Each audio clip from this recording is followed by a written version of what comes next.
Diabetes ആണെങ്കിലും സ്ത്രീകളെ സംബന്ധിച്ച് പോളിസിസ്റ്റിക് ഓവറി സിൻഡ്രോം ആണെങ്കിലും അവരാദ്യം ചെയ്യുന്നത്, ആദ്യം കാണുന്ന സിംറ്റം അവരുടെ വെയിറ്റ് കൂടുക എന്നുള്ളതാണ്.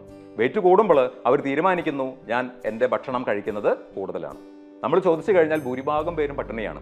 നമ്മൾ മരുന്നുകൾ കഴിക്കുന്നുണ്ടെങ്കിൽ ആ മരുന്നുകളുടെ പ്രവർത്തനം വളരെ കൃത്യമായിട്ട് നമ്മുടെ ശരീരത്തിൽ പ്രവർത്തിക്കണമെങ്കിൽ സമയാസമയത്ത് നമ്മുടെ റിയൽ നോർമൽ ഭക്ഷണങ്ങൾ കഴിക്കാൻ നമുക്ക് സാധിക്കണം.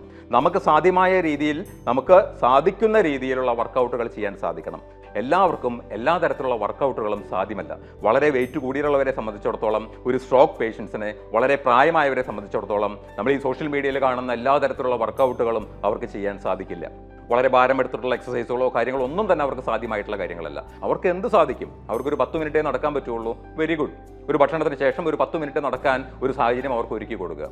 അതല്ല, നമുക്ക് ഒരാഴ്ച കഴിഞ്ഞു, 2 ആഴ്ച കഴിഞ്ഞു, അവർ പറയുകയാണ് എനിക്ക് കുറച്ചും കൂടി ദൂരം നടക്കാൻ സാധിക്കുന്നുണ്ട്, എനിക്കൊരു അരമണിക്കൂർ നടക്കാൻ പറ്റും, വെരി വെരി ഗുഡ് എന്നേ നമുക്ക് പറയാൻ പറ്റുള്ളൂ. അതല്ലാതെ നമുക്ക് ഒരിക്കലും ഒരു റെഡിമെയ്ഡ് ഈ പറഞ്ഞ ഈറ്റിംഗ് ഹാബിറ്റ്സോ അല്ലെങ്കിൽ റെഡിമെയ്ഡ് ആയിട്ടൊരു വർക്കൗട്ട് പ്ലാനുകളോ അവരിൽ അടിച്ചേൽപ്പിക്കാൻ നമുക്ക് ഒരിക്കലും സാധ്യമല്ല.